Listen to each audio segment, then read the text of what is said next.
My brother crashed at my place for just a week, 3 months, two broken chairs, and one stolen hoodie later.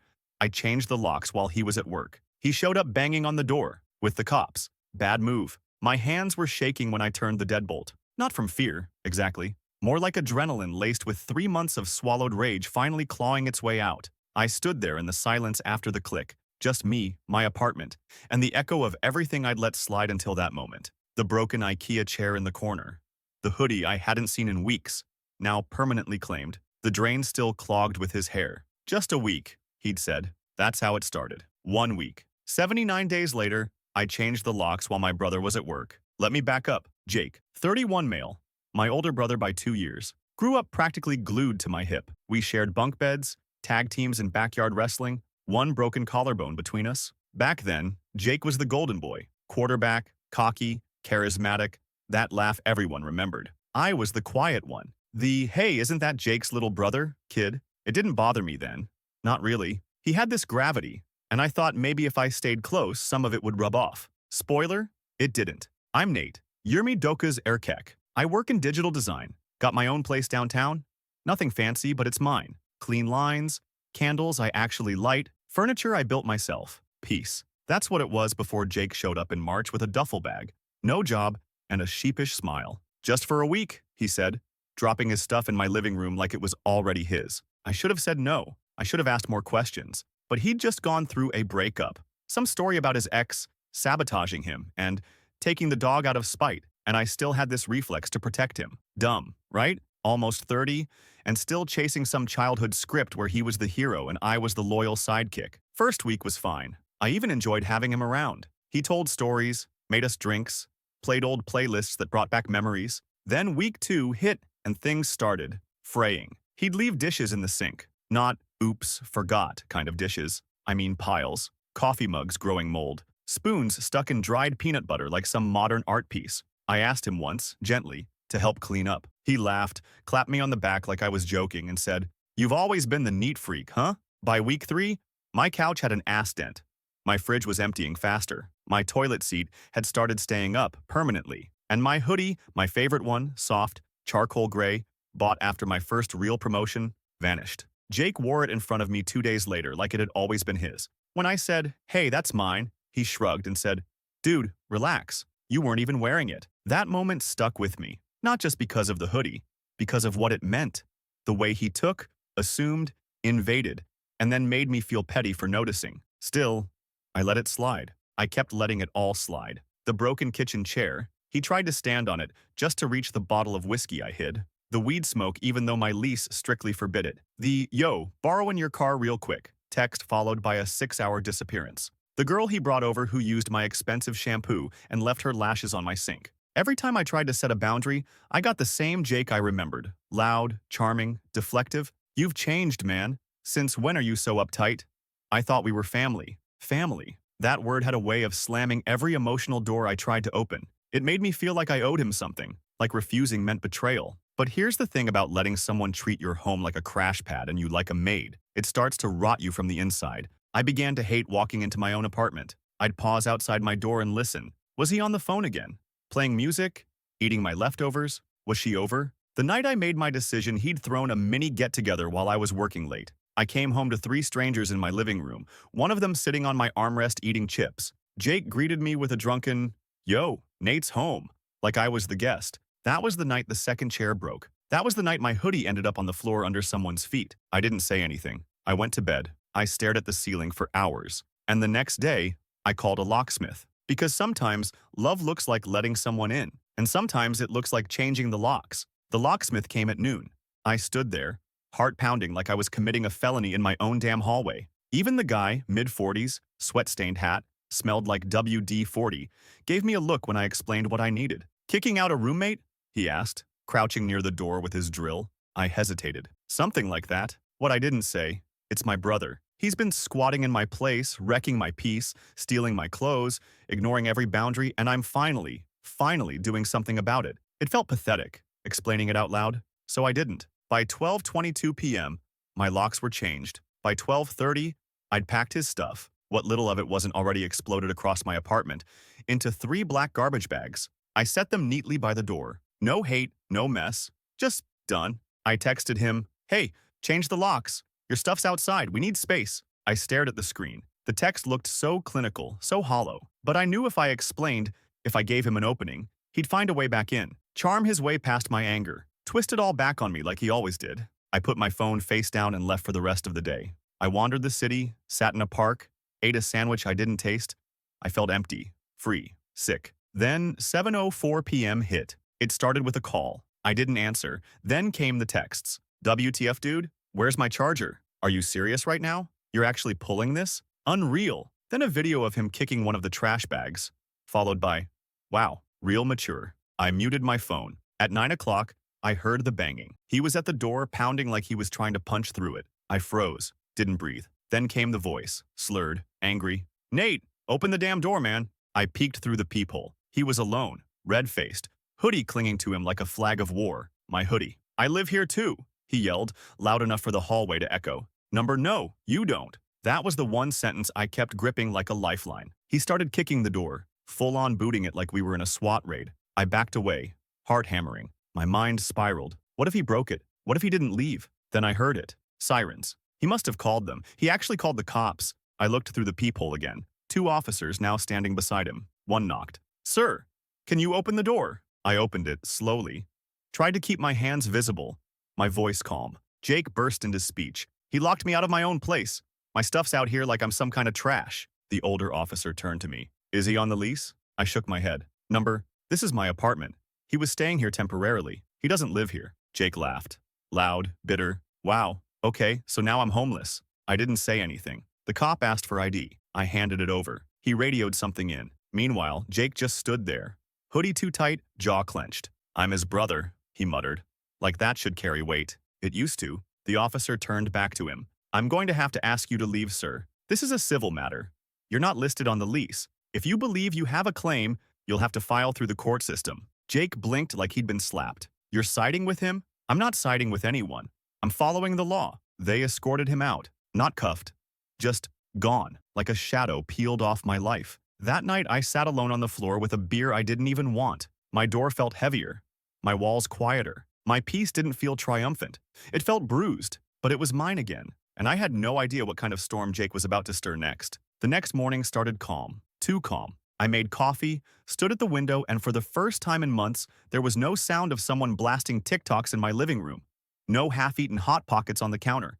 No Jake snoring with the TV still on. I actually smiled. Then I checked my phone. 27 missed calls, 11 voicemails, 3 unknown numbers, and 1 text from a mutual friend. Dude, have you seen Jake's Facebook? I opened the app. My stomach dropped. Jake had gone full scorched earth. A long, rambling post with a blurry photo of the trash bags outside my door. The caption read, imagine letting your own brother crash for a bit after a tough breakup and then coming home to find your side on the curb.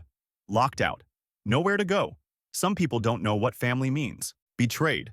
Shocker homeless. Thanks. To blood. Petty AF. The post had over 90 comments. Cousins, family friends, even our aunt who hasn't spoken to me since 2014, all chiming in with their takes. Nate always was stuck up. So messed up. You never turn your back on family. Wow, I knew Jake was struggling. Didn't think his own brother would kick him while he's down. I just stared at the screen.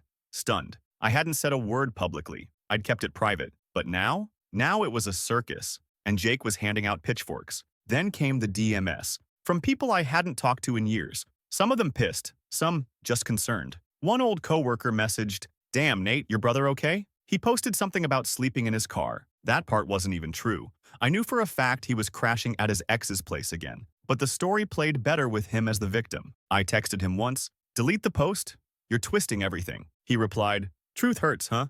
Should have thought about that before screwing me over." I wanted to scream. But instead, I started screenshotting everything. Every comment, every message, every post. Because I knew Jake. I knew this wasn't just drama. This was strategy. He wanted sympathy.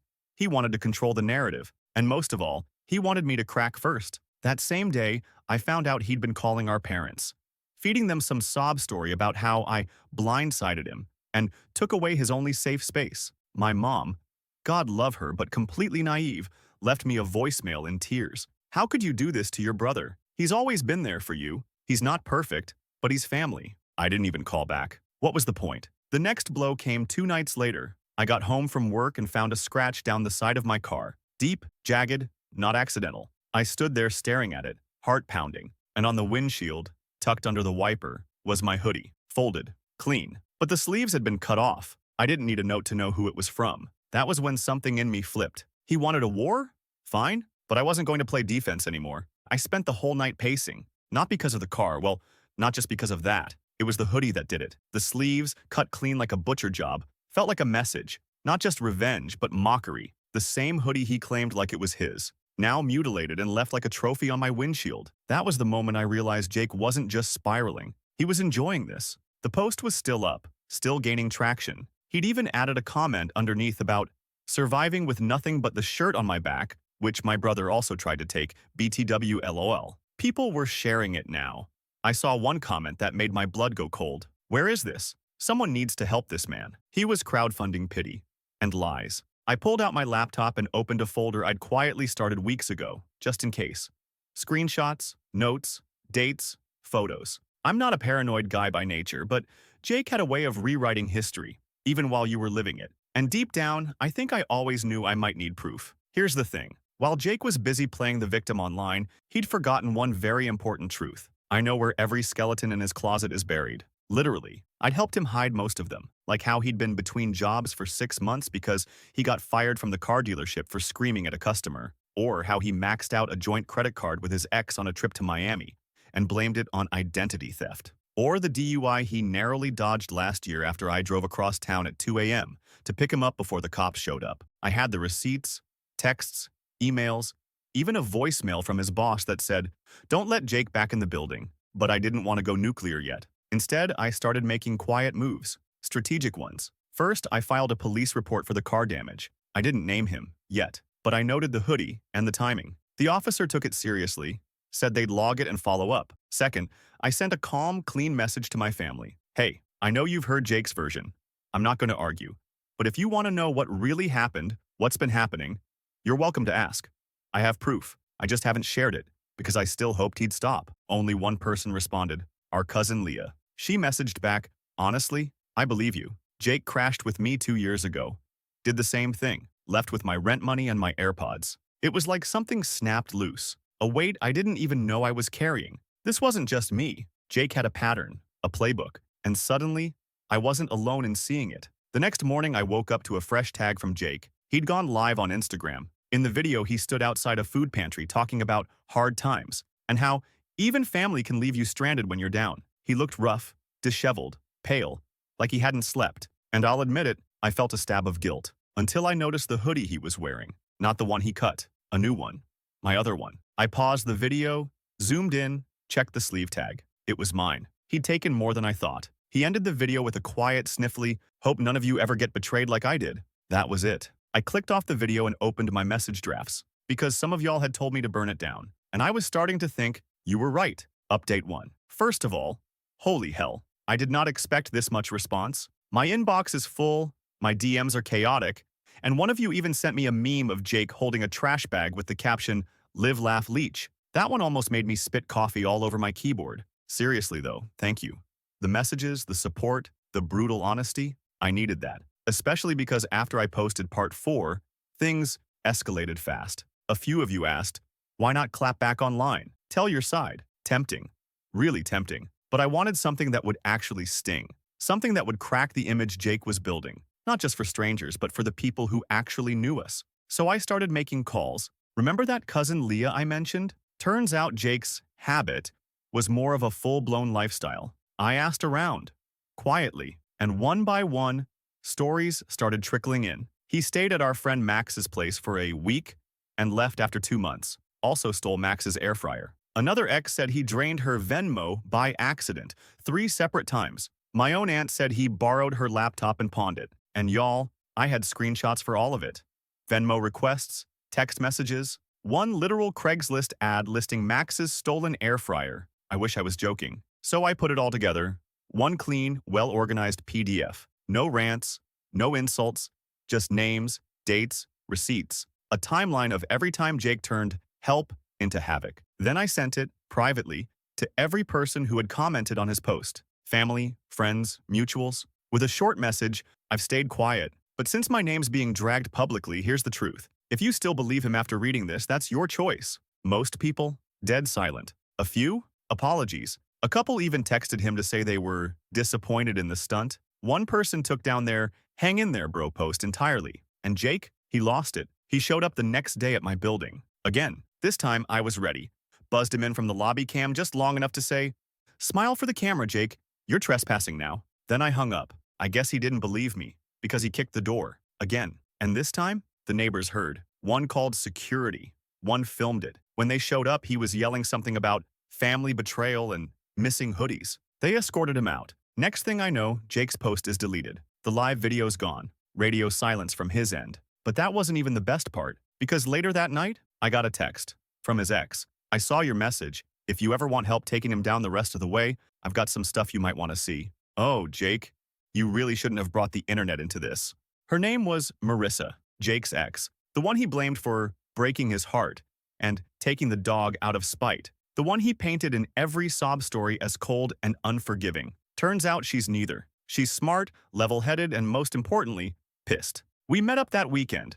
Neutral spot, coffee shop, her treat. She walked in with a folder, sat down, and said, "I've been waiting for someone to finally hold him accountable." Inside the folder, photos, screenshots, text logs, copies of her small claims court filing. Jake owed her over $3,200, half of it from emergency rent he never paid, the other from furniture he took when he accidentally forgot to return his key after their breakup. Then she handed me a flash drive. "Security cam footage," she said, "from my building. I kept it because he tried to lie to our landlord about why he got banned. I took it home and watched it later that night." Jake, caught red-handed trying to jimmy her lock with a credit card, then kicking her door, then screaming at the peephole. The kicker? He was wearing my hoodie while doing it. Marissa also told me something that made my blood go cold. "Jake was talking about you weeks before he moved in. Said you owed him for all those times he bailed you out. Said if you didn't let him stay, he'd find a way to make you. He planned this."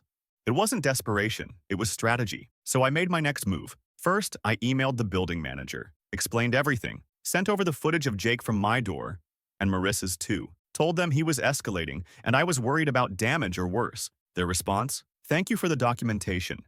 Please be advised, if he returns, we'll be pursuing a restraining order on your behalf." Then I updated the police report for the vandalism to include Marissa's footage. I added the stalker behavior, the online smear campaign, the threats. The officer I spoke with didn't even blink. "We'll flag him. If he shows up again, call us immediately. And if you want to file for a no-contact order, this is more than enough." But here's where the sweetest twist hit. I posted one thing, one single thing. Not on Facebook, not to mutual friends, on Nextdoor. Yeah, that nosy, gossipy neighborhood app your mom uses to report suspicious squirrels. That one. I posted a polite warning. "Heads up to my fellow tenants. An individual named Jake, last name, has been involved in multiple incidents of property damage and harassment at this complex. If he approaches you claiming to be a resident or looking for someone, please notify security immediately." Photo attached for identification. It blew up. People were tagging each other. "That's the guy who yelled at the valet last week. Wait, didn't he throw a tantrum at the leasing office? He tried to sell me headphones in the garage." Jake didn't just burn bridges. He napalmed the whole neighborhood. By the end of the week, his public image was toast. Friends stopped replying. His social media ghosted. The last story he posted was a black screen with a cryptic, "You all turned on me. Lesson learned." Good, because he learned something I should have learned a long time ago. You don't get to leech off people, lie, steal, and burn them without someone eventually lighting a match of their own. And I wasn't done yet, because the final blow, that was personal, and it was coming. Jake always said he hated birthdays. Too much attention, too much pressure. He'd say it with a laugh, but every year he expected something. A surprise, a party, people showing up, making a fuss. This year, I gave him something different, a spotlight. See, Jake's birthday was coming up, and he'd already tried planning his own get-together online. Private Facebook invite. Low-key birthday vibes, only real ones pull up. He listed some old mutual friends, some newer suck-ups who hadn't caught on yet, and even Marissa's cousin. Yeah, the guy he once called a malnourished hobbit to his face. So I RSV'd. As yes. Then I reached out to the venue he picked. Some trashy bar he frequented that somehow still had a functioning karaoke machine and half a working restroom. I spoke to the manager, explained that I was helping set something up, told him there had been a pattern of aggressive behavior and unpaid tabs linked to Jake. He blinked, nodded, and went, "Oh, that guy? Yeah, he's banned." But I didn't stop there. I made my own little guest list. People Jake had used, borrowed from, lied to, manipulated. Everyone who'd reached out to me in the past month with a "man, I wish I'd known sooner." I sent them an invite. Jake's throwing himself a party. Want to really celebrate? Show up and finally say what you've been swallowing for years. A few said no. Most said hell yes. And the night of? We didn't go to the bar. We met at the park down the street, at dusk, with lawn chairs and pizza and a speaker playing 2000s emo covers. We laughed. We told Jake stories. Real ones. Embarrassing ones. Petty ones. The time he pretended to have mono to get out of jury duty, but forgot and posted gym selfies. The time he faked car trouble to skip work, then used my car to go to a concert. It wasn't a roast. It was a memorial. For the version of Jake we all pretended was real for too long. And the best part? We took a group photo, about 15 of us, holding a cake that said, "Happy birthday to the guy who finally made everyone bond," over kicking him out of their lives. I posted it.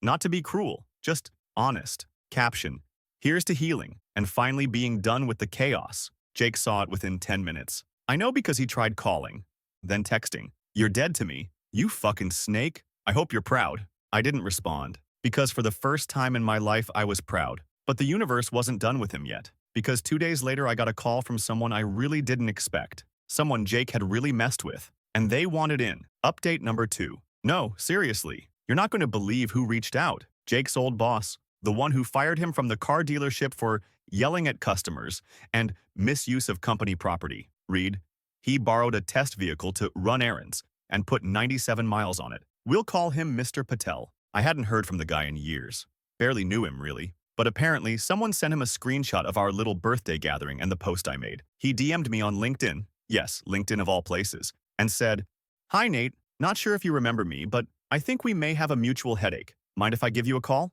Now, normally, I'd say no to a random LinkedIn message from a former boss of my emotionally unstable sibling, but something about his tone made me curious. I said yes, and y'all, this man had stories. Turns out Jake didn't just yell at a customer. He screamed at the owner's nephew who was buying a car because the kid asked for a different color, then stormed out mid-sale and left the keys in the ignition. But that wasn't even the worst part. Jake had apparently used the dealership's address to apply for a small business loan, claimed he was launching a consulting firm, filled out paperwork with a fake business name, fake clients, and listed Mr. Patel as a character reference. He even tried to use the dealership's internet bill as proof of utility payments. He got denied, obviously. But the dealership didn't know until months later when IRS letters started showing up, asking about Jake Logan Consulting LLC. I was floored. Mr. Patel said he'd let it go at the time because firing Jake seemed like the cleanest break. But seeing my post made him realize this man has not changed. He's gotten worse. Then he dropped the bomb. "I'd like to add my name to whatever you're putting together. If anyone needs a statement, reference, or cautionary tale, I'm game." So I did the only thing that made sense. I compiled everything: the texts, the car footage, the destroyed hoodie, the mutual stories, Marissa's screenshots, and now, Mr. Patel's letter, and I sent it to Jake's latest opportunity. That job he'd just posted about on his new Instagram.